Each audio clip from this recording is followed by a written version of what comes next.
जाए मन प्रमुदित मैं अपमान सहूँ, पर जी मैं काहू के न रहूँ।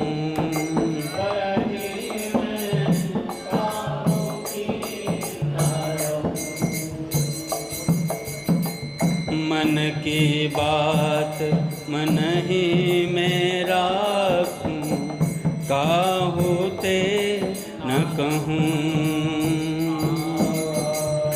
मन की बात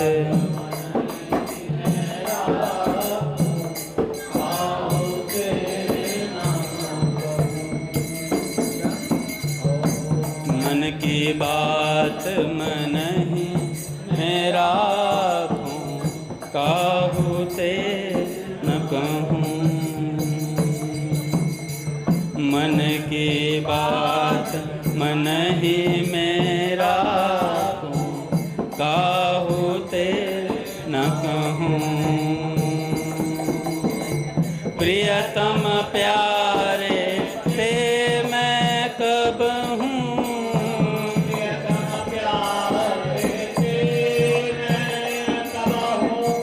प्रियतम प्यारे ते मैं कब हूँ। प्रियतम प्यारे ते मैं कब हूँ, निज सुख नाय चहूँ। प्रियतम प्यारे ते मैं कब हूँ, निज सुख नाय चहूँ।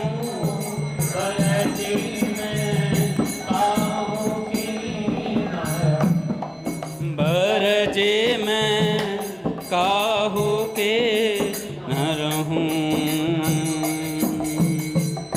कैसी हूँ स्थिति न मन में,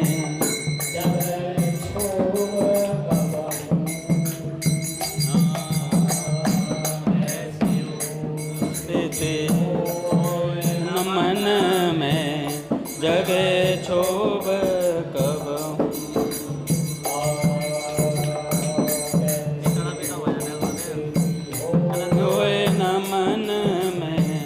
जग क्षोभ कब हूँ। कैसी हूँ स्थिति होए न मन में, जग क्षोभ कब हूँ। एकमात्र प्यारे के पल में, एकमात्र ये लाइन है प्यारे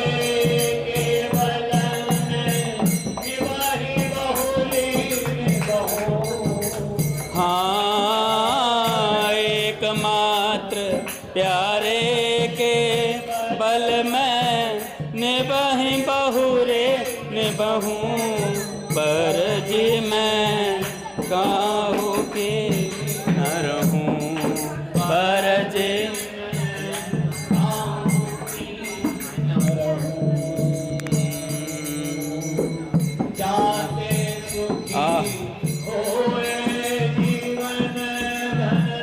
जाते सुखी होए जीवन धन, सोई पंथ कहूँ। जाते सुखी होए जीवन धन, सोई पंथ कहूँ। बरजी मैं काहू के न ठहूँ, काहू के न रहूं।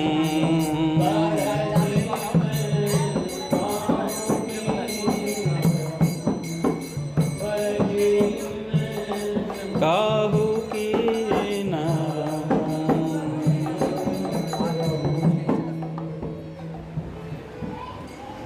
काठ गोरी डारी श्याम ने, काठ गोरी डारी, काठ गोरी डारी श्याम ने, काठ गोरी डारी।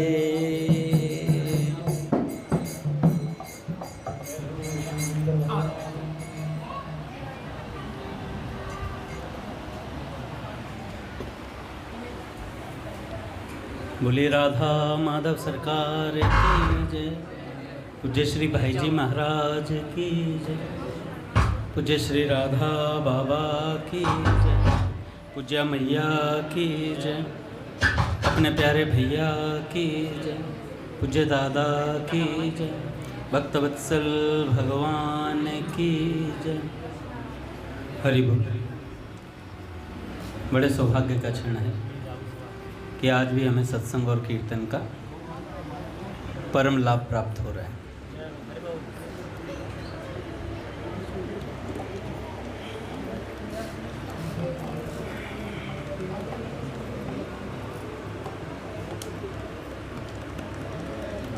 पहले एक संत का विचार सुन लेते हैं, उसके बाद एक भक्त की चर्चा करेंगे।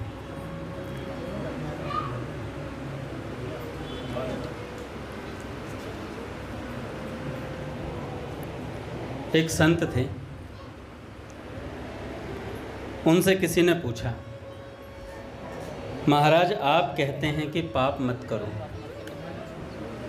आप कहते हैं कि पाप मत करो, पर पाप तो हमसे छूटता नहीं,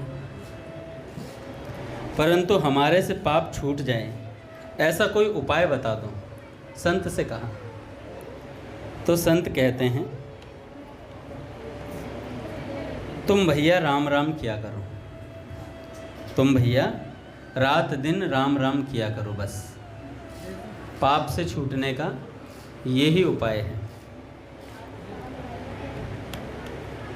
पाप पयोनिधि जन मन मीना, ऐसे पापी लोगों को भी यह उपाय संत ने बता दिया कि भैया राम नाम जपो। सीधा सरल उपाय कि राम नाम जपो, बस।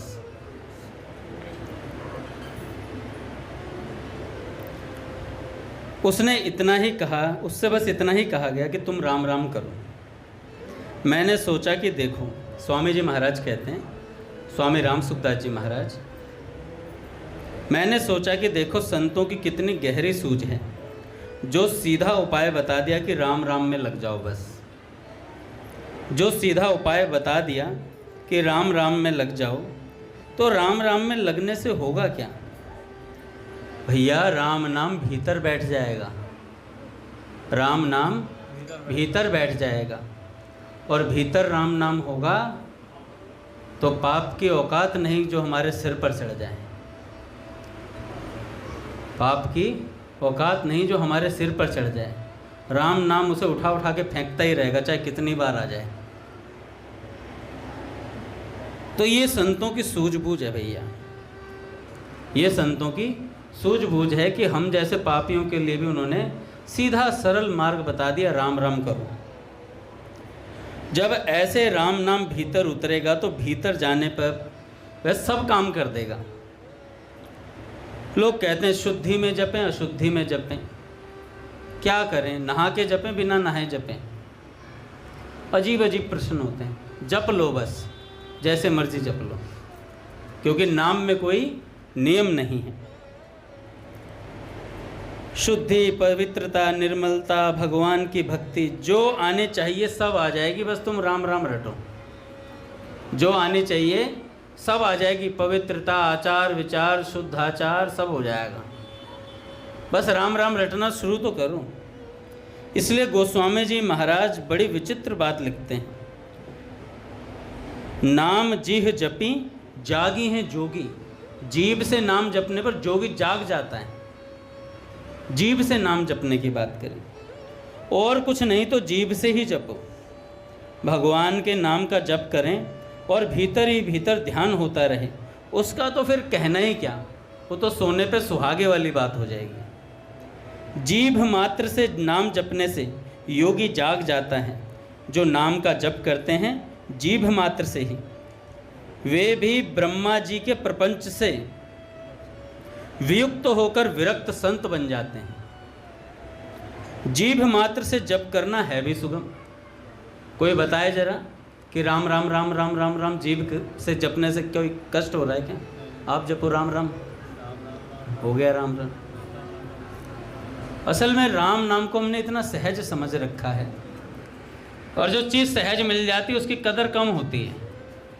आप देखना, जो चीज़ सहजता से मिल जाती है, हैं, आप नौकरी प्राप्त करो 15 साल पढ़ाई करके, 20 साल पढ़ाई करके, तो लगता है हाँ यार नौकरी मिली है ना, उसकी कदर होती है बहुत ज़्यादा कि भाई छूट ना जाए, ढंग से काम करो, सब चीज़ें करो। तो जब भगवान की भक्ति बड़ी मुश्किल से मिलती है ना, तब उसकी कदर होती है। हमें कष्टदायक बहुत पसंद है, कुछ करके पाने की आदत है। तो भैया अगर कुछ करना ही है ना तो राम नाम जपो, इससे अच्छा कोई करने लायक चीज़ नहीं है। कुछ करने का ही शौक है तो भक्ति भजन करो भाई। बहुत से लोग कह देते हैं तुम नाम जपते हो तो मन लगता है कि नहीं लगता? नहीं लगता, क्या करेगा तू? मैं तो बस जपता रहता हूँ, लग नहीं रहा मेरा मन। अगर मन नहीं लगता है तो कुछ नहीं, कुछ फ़ायदा नहीं होगा, ऐसे कहने वाले भूल में हैं अभी। जो ये कहते हैं ना कि मन नहीं लग रहा और तुम राम नाम जप रहे तो उसका कुछ फ़ायदा नहीं है। मैंने उस दिन बताया था ना, चैतन्य महाप्रभु से किसी सेठ ने पूछा कि भगवान का नाम जपने से क्या फ़ायदा है, तो चैतन्य महाप्रभु के नेत्रों से आंसू टपक गए। कहने लगे कितना स्वार्थी मनुष्य है जो भगवान के नाम को जपने में फ़ायदा ढूंढ रहा है। तो स्वामी जी महाराज कहते हैं पहले मन लग जाए और पीछे राम राम करेंगे, ऐसा कभी नहीं होगा। पतित पावन जी, कोई बाहर है क्या? अच्छा, तो जगह बना दो उनके लिए थोड़ी। हरि बोल। अंदर बैठने के लिए जगह बना दो, अगर कोई आ रहे हैं। अच्छा, तो पहले मन लग जाए पीछे राम राम करेंगे, ऐसा कभी नहीं होगा भैया, हैं? ऐसा कभी नहीं होगा। नाम जपते जपते ही नाम महाराज की कृपा से मन लगता है। हरि से लागा रहो रे भाई, तेरी बिगड़ी बात बन जाए। राम जी से लागा रहो रे भाई, इसलिए नाम महाराज की शरण लेनी चाहिए। जीभ से ही राम राम राम राम शुरू कर दो, मन की परवाह मत करो। परवाह मत करो इसका अर्थ यह नहीं कि मन लगाओ ही मत। परवाह मत करो इसका मतलब ये नहीं मन लगाओ मत। लग रहा है तो लगने दो, राम राम जपो। मन लग रहा है तो और अच्छी बात है, नहीं लग रहा तो भी राम राम जप तो हो ही रहा है।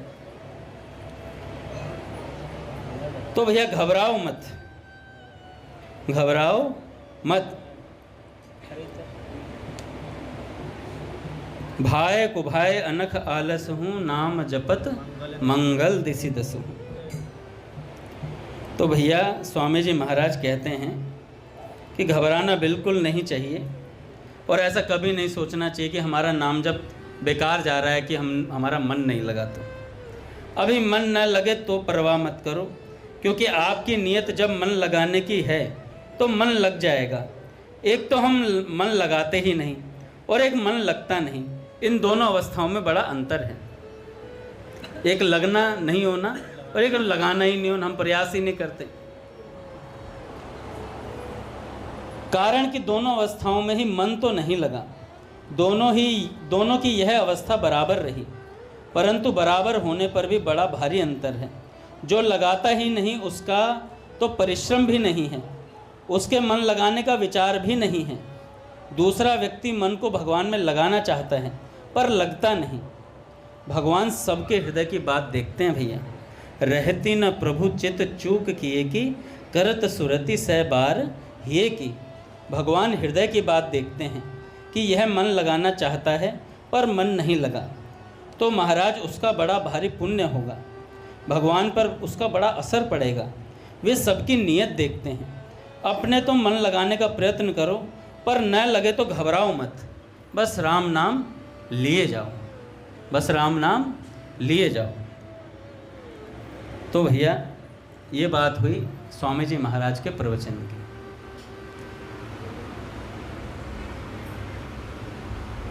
अभी एक बात पढ़ी थी मैंने, एक बार अकबर जा रहे थे बीरबल के साथ, जाते हुए तो देखा एक ब्राह्मण था, बहुत गरीब था और वो भीख मांग रहा था।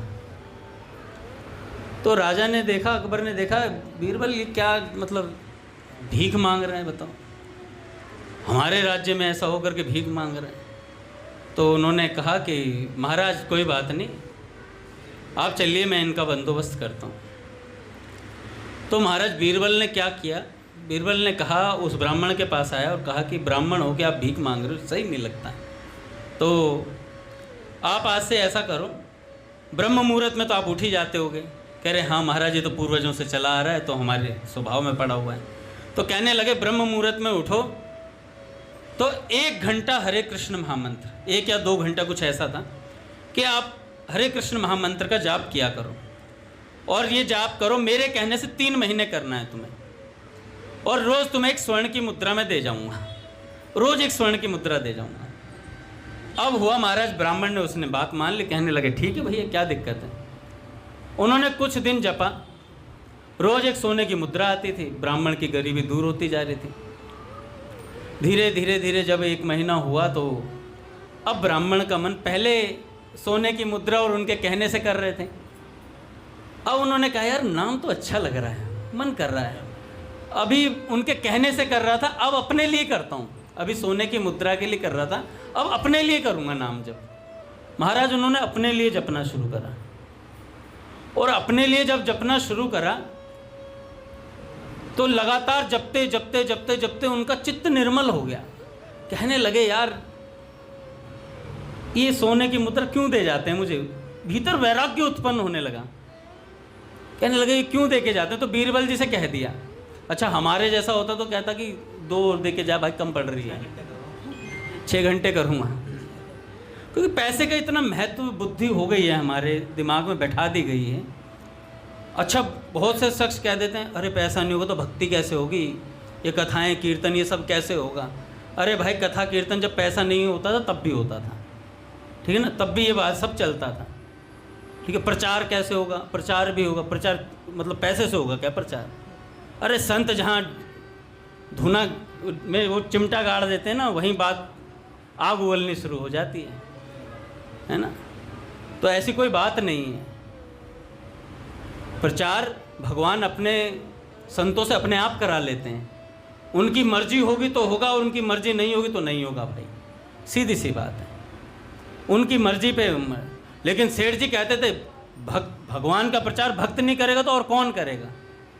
तो भक्त कैसे करेगा, भजन करके करेगा, भजन करके भगवान का प्रचार होगा।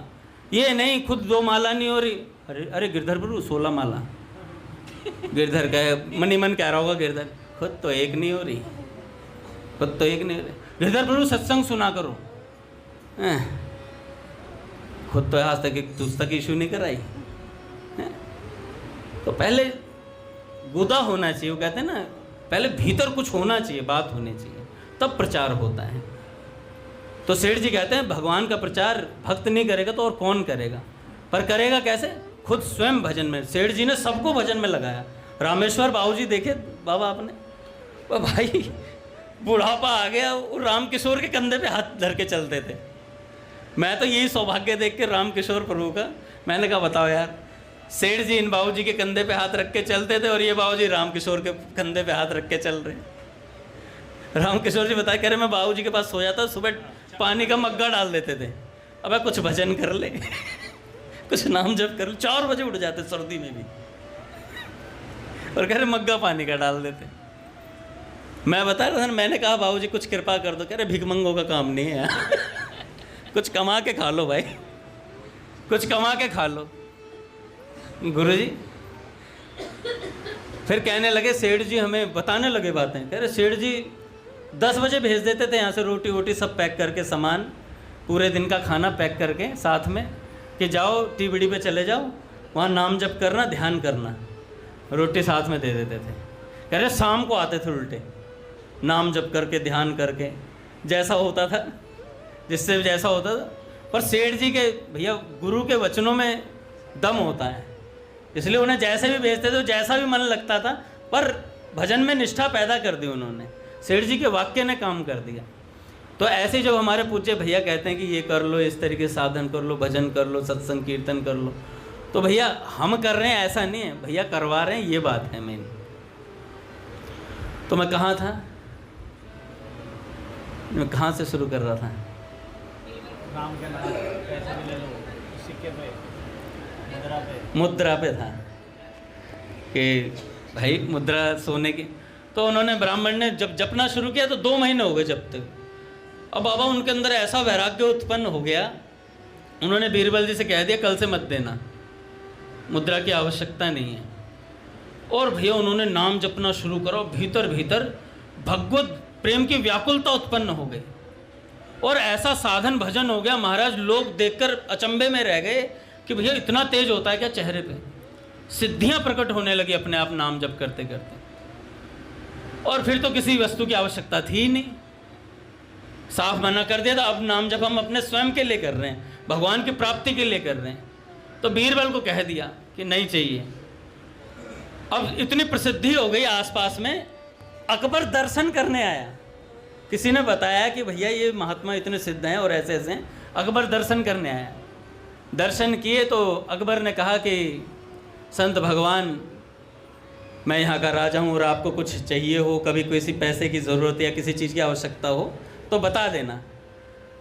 तो ब्राह्मण देवता ने कहा कि राजन, हमें तो कुछ चाहिए नहीं, अगर तुम्हें कभी किसी चीज़ की ज़रूरत हो ना तो हमें बता देना। अब अकबर देख के चौंक गया, भाई मुझे कोई कुछ कह रहा है। तो बीरबल ने कहा महाराज आपने पहचाना नहीं शायद। तो अकबर ने कहा नहीं नहीं मैंने पहचाना नहीं। कह रहे ये वही ब्राह्मण है जो भीख मांग रहा था 3 महीने पहले। अरे तेरी, ये कैसे हो गया? कह रहे नाम से हो गया, भगवान के नाम से ये काम हो गया। तब उन्होंने कहा, ब्राह्मण ने, चाह गई चिंता मिटी मनवा बेपरवाह, जिसको कछु ना चाहिए वो शाहन के शाह। तो ये नाम का सामर्थ्य है। एक और मैंने कल्याण में पढ़ी थी, हमारे हरिशरण को देख के याद आ गई मुझे बात। वो कलकत्ता के कोई अध्यापक थे, कुछ बड़े उस पद पे थे।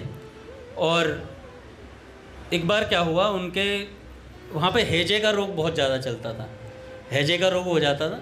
तो उनको हैजे का रोग हुआ और उनके बुखार हो गया बहुत ज़्यादा। और ऐसी स्थिति हो गई, उनके जो पर्सनल डॉक्टर थे उनका नाम याद है मुझे, कैलाश जी। और उस समय कलकत्ता के प्रसिद्ध डॉक्टर थे वो। तो उन्होंने उनको बुलाया देखने के लिए। उन्होंने आकर देखा उनको, महाशय जी को। तो उन्होंने कहा कि तुम रात भर के मेहमान हो, सुबह तुम मर जाओगे सुबह तक। और वो इतने प्रसिद्ध डॉक्टर थे, जो कह देते थे वो सत्य होता था। इतना अनुभव था उन्हें अपने पेशे का, जो डॉक्टरी करते थे। तो उन्होंने कहा ठीक है। अब इतना तेज बुखार था, उनसे बैठा भी नहीं जा रहा था। उन्होंने अपने नौकर से कह दिया कि इधर आ, ऐसा कर 3 तकिए ला, जैसे भैया मसनद यूज़ करते हैं ना गोल गोल वाले। तो उन्होंने कहा 3 तरफ रख दे और मुझे बैठा दे किसी तरीके से। उन्होंने बैठाया और बैठाने के बाद उन्होंने कहा गंगा जल ला। गंगा जल लाया वो उसमें मग में, और पूरे शरीर पर उन्होंने गंगा जल मला अपने। गंगा जल मलने के बाद कहा कि मैं आवाज़ दूं तो भीतर आना, और नहीं तो 4 बजे के बाद पड़ोसियों को बुला देना, कह देना अब इनका अंतिम दाह संस्कार कर दें। अब उन्होंने क्या किया, अंदर कमरे के बंद हो गए, तीनों मसनद लगाए, आराम से बैठे किसी तरीके से, और हरि शरणम हरि शरणम हरि शरणम हरि शरणम हरि शरणम ये मंत्र जब उन्होंने भागवत जी में नारद जी महाराज और सनकादिक ऋषियों के प्रसंग में ये सुना था। तो हरि शरणम हरि शरणम हरि शरणम ऐसे जपना शुरू किया। जपना शुरू किया तो 1-1.5 घंटा उन्होंने जपा होगा। उसके बाद उन्हें मूर्छा आ गई। मूर्छा आई और करेक्ट 4 बजे आँख खुली और देखा तो शरीर अब ठंडा हो चुका था, मतलब बुखार नहीं था। उठ के बैठे तो उन्होंने मतलब बेहोश हो गए थे, उठ के बैठे और फिर सोचा खड़ा होके देखता हूँ। खड़ा होके देखा तो खड़े भी हो गए। फिर उन्होंने अपने नौकर को आवाज़ दी कि भीतर आओ, और उन्होंने कहा कि ब्राह्मणों को भोजन कराना है, बुला के ले आना सुबह 10 बजे, और इतने तुम प्रसाद का बंदोबस्त करो ब्राह्मणों के लिए, उनको भोजन कराएंगे ब्राह्मणों के लिए। ब्राह्मणों को भोजन कराया 10 बजे। इतने में वो डॉक्टर कैलाश जी पड़ोस में आए हुए थे। पड़ोसी से कहते हैं फलाने फलाने वो तो निकल लिए होंगे। तो उन्होंने कहा नहीं, वो तो जीवित है, ब्राह्मणों का भोजन चल रहा है। ब्राह्मणों का भोजन चल रहा है, जीवित कैसे रह गए? वो आए, वो वापस आए, उनके पास आकर के कहने लगे आप ऐसे कैसे जीवित रह गए? तो मेरे हिसाब से तो आपको चले जाना चाहिए था अभी तक। तो आए और उन्होंने कहा कि कोई बात नहीं, हो सकता है जीवित रहोगे, पर 3-4 दिन से ज़्यादा नहीं जियोगे। तो उन्होंने कहा ठीक है, आप 4 दिन बाद आइएगा। 3-4 दिन बाद वो वापस आए। डॉक्टर साहब ने आसपास पूछा, कह रहे वो तो जीवित हैं, बढ़िया से रह रहे हैं। गए और जाकर उनसे पूछा तो उन्होंने कहा कि भैया ये, डॉक्टर साहब ने पूछा ये हुआ कैसे? कह रहे भैया ये हरि शरणम मंत्र की महिमा है। मैंने भगवान की शरण ली और भगवान चाहे तो क्या नहीं हो सकता है, भगवान चाहे तो क्या नहीं हो सकता है। इसलिए विश्वास होना चाहिए भगवान के ऊपर। पट खुलेंगे महाराज, इसके बाद एक घटना और बड़ा बताता हूँ। श्री राम जय राम जय जय राम,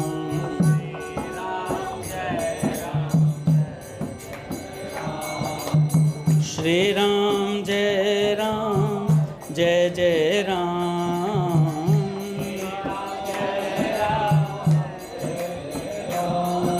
श्री राम जय राम जय जय राम, जय जय राम, जय जय श्यामा जय जय श्याम, जय जय श्याम, जय जय श्री वृंदावन धाम,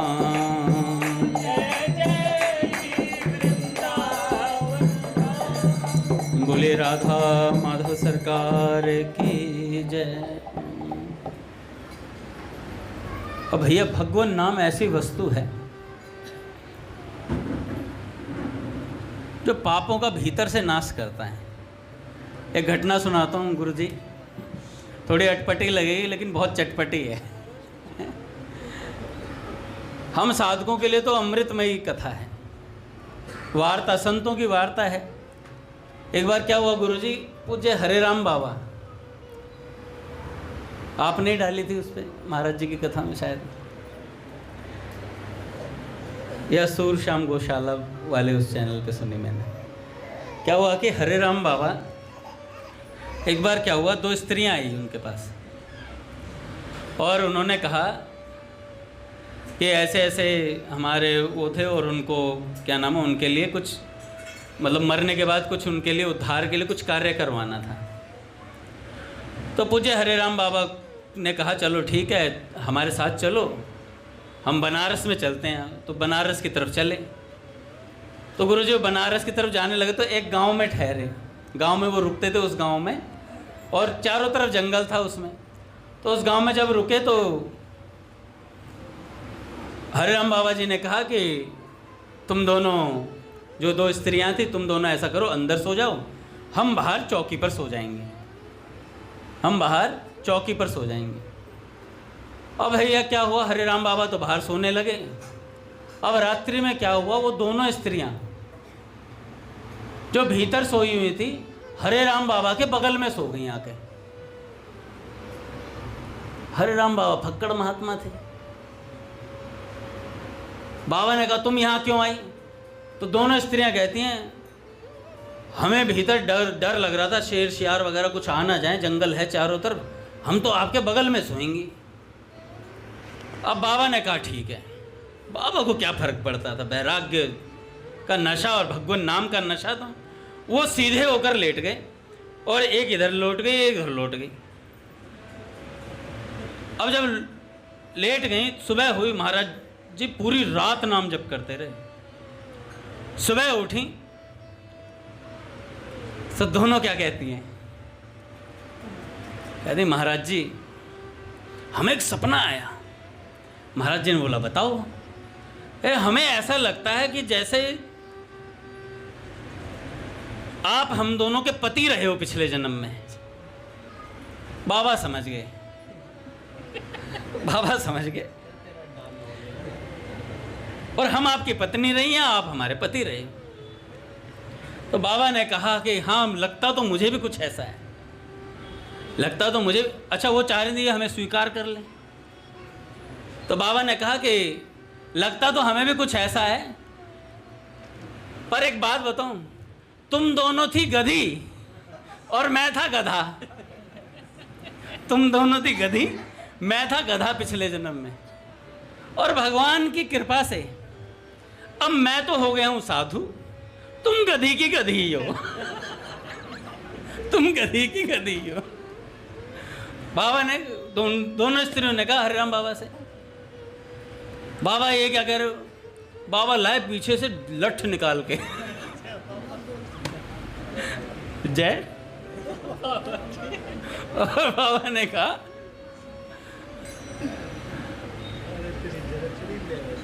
लठ को दिखाया जैसे कौन पत्नी कौन पति, बताओगे जरा। तो भैया बाबा ने उन्हें कहा कि जो जिनका तुम उद्धार करवाने के लिए मुझे बनारस ले जा रही हो, उनकी वो जो गति हुई है ना, वो भी तुम्हारी वजह से हुई है। असल में तुम दोनों ही गधी हो।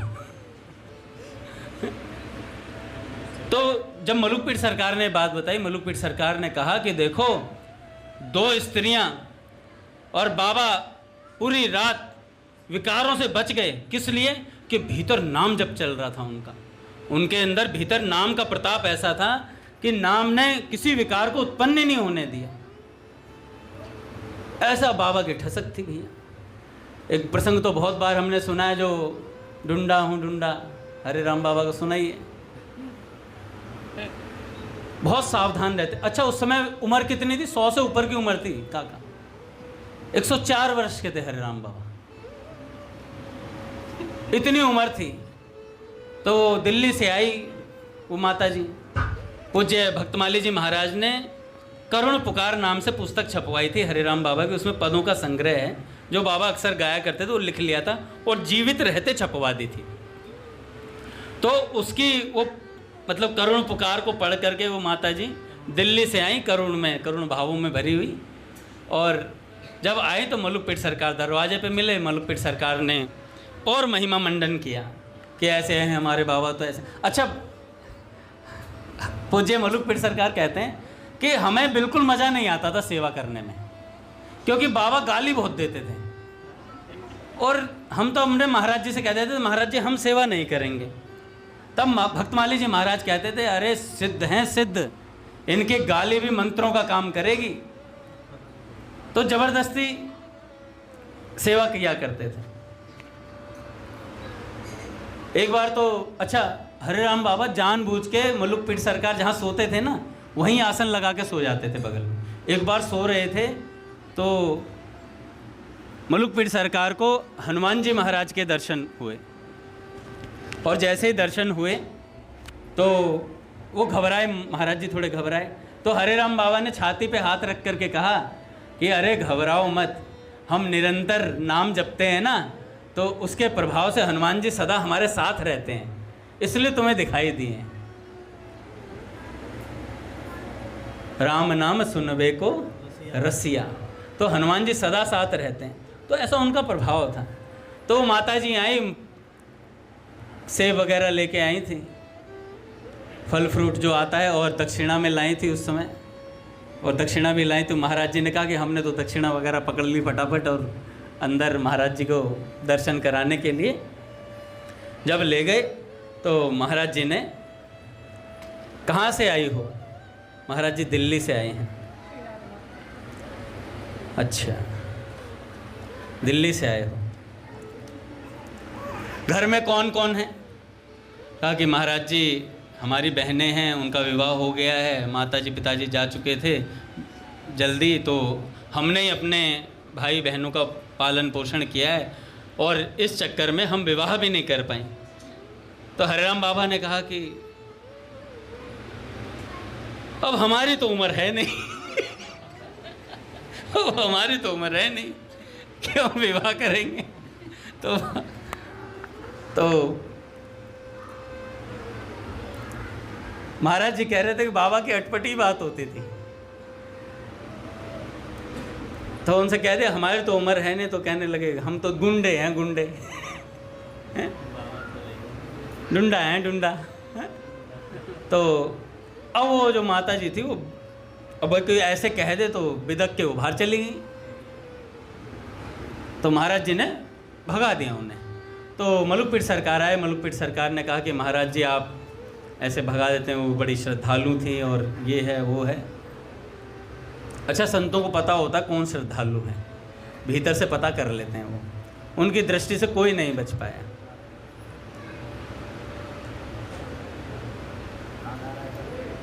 कुछ बातें मन में आ रही हैं पर थोड़ी देर में कहूँगा। तो क्या हुआ काका कि महाराज जी ने पूछा कि अगर महाराज जी आपने भगा दिया, अगर वो फिर भी आ जाए तो वापस, कह रहे अब की बार आएगी तो गाली दूंगा। कह रहे गाली खा के भी वापस आ जाएगी, कह रहे तो डंडा मारूंगा। कह रहे अगर फिर भी आ जाएगी, महाराज जी ने कहा अगर इतनी श्रद्धा है तो जैसे ही आएगी ना उसे भगवान की प्राप्ति का मंत्र बता दूंगा, भगवान की प्राप्ति का रास्ता बता दूंगा। और इतना कहकर महाराज जी रुदन करने लगे। तो भैया ऐसी बात होती है, इन संतों के अंदर नाम का प्रभाव होता है, भगवान के नाम से इनके अंदर सारे विकारों को सहने की क्षमता आ जाती है। हमने विल मंगल जी का नाम सुना है। संसार के लिए मंगल स्वरूप ही थे, संसार के लिए मंगल स्वरूप ही थे, क्योंकि इन्होंने कृष्ण कर्णामृत जैसे ग्रंथ को दिया। सरल भाव से भजन करते थे निरंतर। तो भैया विल मंगल जी दक्षिण भारत की कृष्ण वीणा नदी के किनारे एक गांव में विल मंगल जी रहते थे, गंभीर और धैर्यवान थे। तो पूज्य भैया आ गए महाराज, भैया नहीं आए, पूज्य भैया आ गए।